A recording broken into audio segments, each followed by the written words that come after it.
Donc on va faire maintenant l'exemple 2 avec ce qu'on vient de voir en BTS.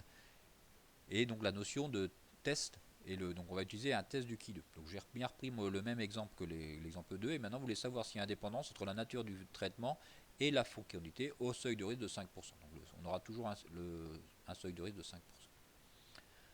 Vous allez donc avoir vos deux hypothèses. Donc votre hypothèse H0, c'est il y a indépendance, c'est-à-dire que les hormones n'ont aucune influence sur la fécondité. Notre hypothèse alternative, il n'y a pas indépendance. Donc j'ai bien mes deux hypothèses. Il y a indépendance entre la nature du traitement et la fécondité. H1, il n'y a pas indépendance entre la nature du traitement et la fécondité.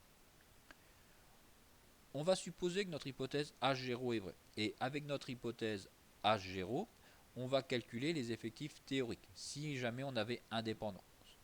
On a vu en classe que quand deux événements sont indépendants, la probabilité de A inter B va être égale à la probabilité de A fois la probabilité de B. Donc si on l'applique avec ce tableau, donc là j'ai mes effectifs observés, donc ça c'est mon tableau initial des effectifs observés, j'ai fait les sommes, hein. Et en bas là je vais avoir ce que j'appelle les effectifs théoriques. Théorique si jamais mon hypothèse H0 est vrai. Donc si H0 est vrai, le nombre qu'on va avoir ici, ça va être 200 multiplié par 240 divisé par 400. D'accord? C'est ce que je vous ai rappelé tout de suite. La probabilité de A inter B, le nombre qu'on lit ici, c'est probabilité de A multiplié par probabilité de B divisé par l'effectif. Donc le nombre qu'on va avoir ici, 200 fois 240 divisé par 400. Donc 200 fois 240 divisé par le 400. Donc ça va être mon effectif théorique. Donc si mon hypothèse H0 est vraie, normalement ici je devrais avoir 120. Je fais ça pour chaque case. Donc là, par exemple, ici, quel est le calcul que vous allez me faire ici? 100 fois 95 divisé par 400. Donc vous me le faites pour toutes les cases, donc pour chaque case.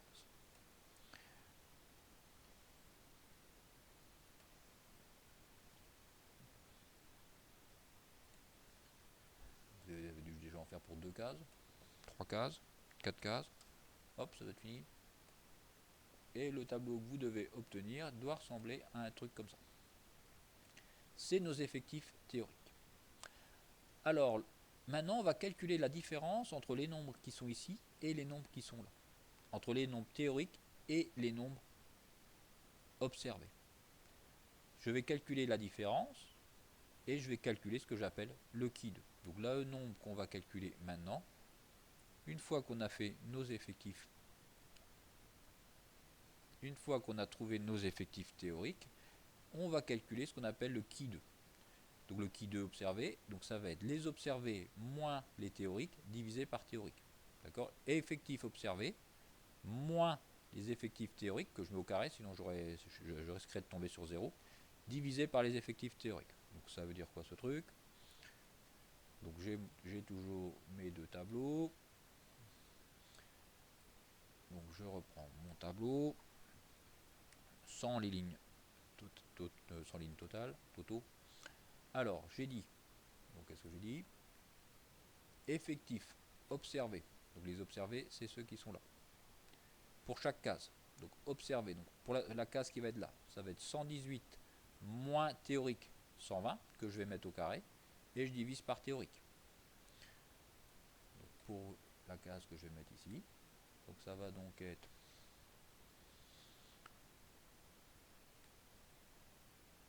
118 B, le nombre ici, 118 moins 120. Ce nombre-là, je le mets au carré, divisé par l'effectif théorique, 120. Et je vais faire ça pour chaque case. Donc vous faites ça pour chaque case.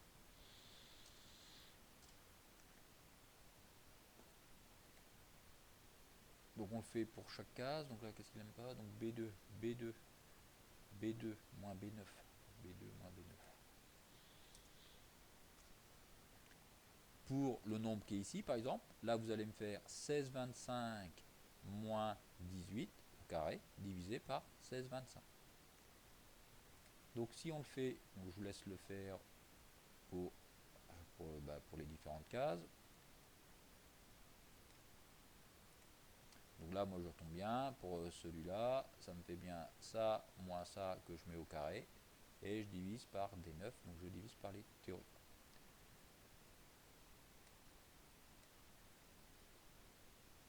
Donc je l'ai fait, on l'a donc fait pour chaque case. Et maintenant, de tous ces nombres-là, vous en faites la somme. Donc j'en fais la somme de tous ces nombres-là. Et je vais donc tomber sur un nombre qui va s'appeler le qui2 théorique. Donc 5,79 qui2 théorique. Et ce nombre, je vais le comparer à...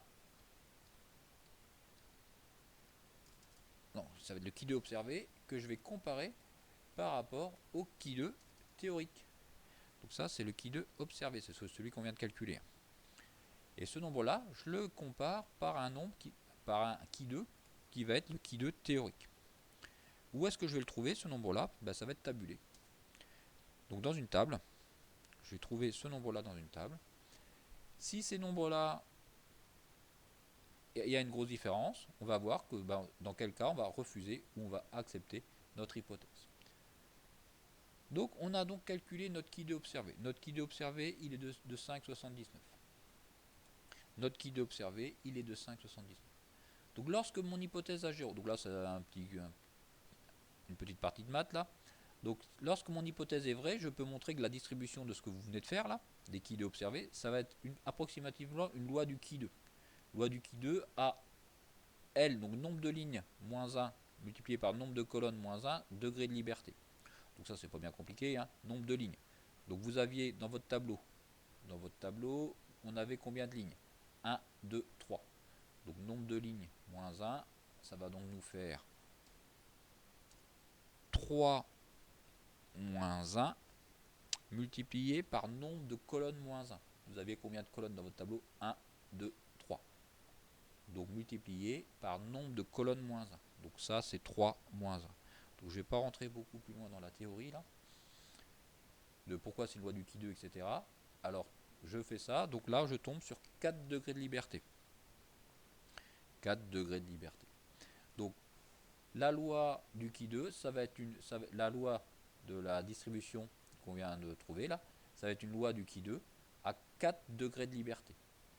4 degrés de liberté, on va donc avoir une loi qui va ressembler à la loi du qui2, c'est quelque chose qui ressemble à ça.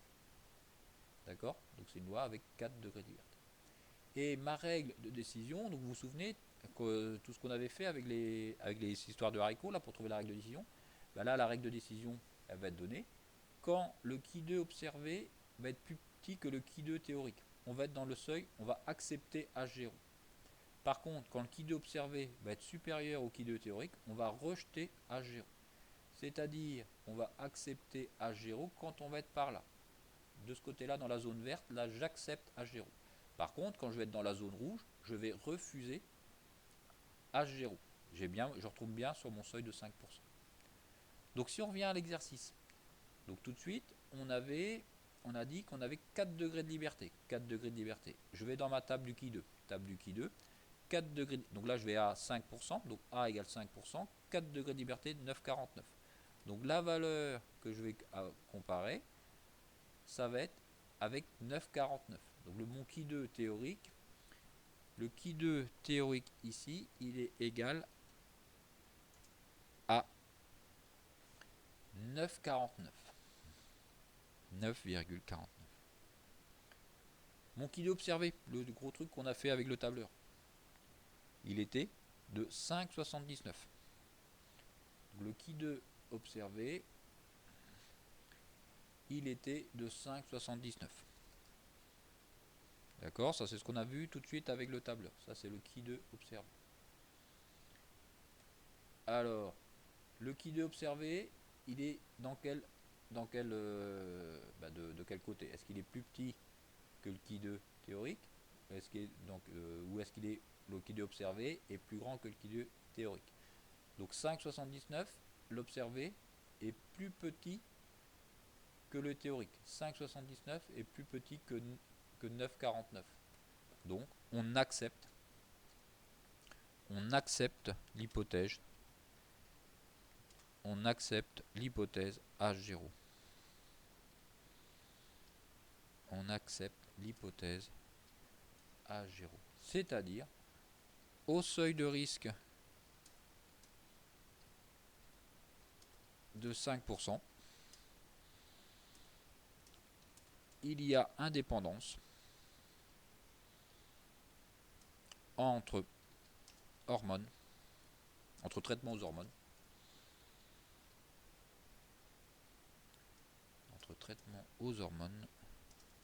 un traitement et fécondité.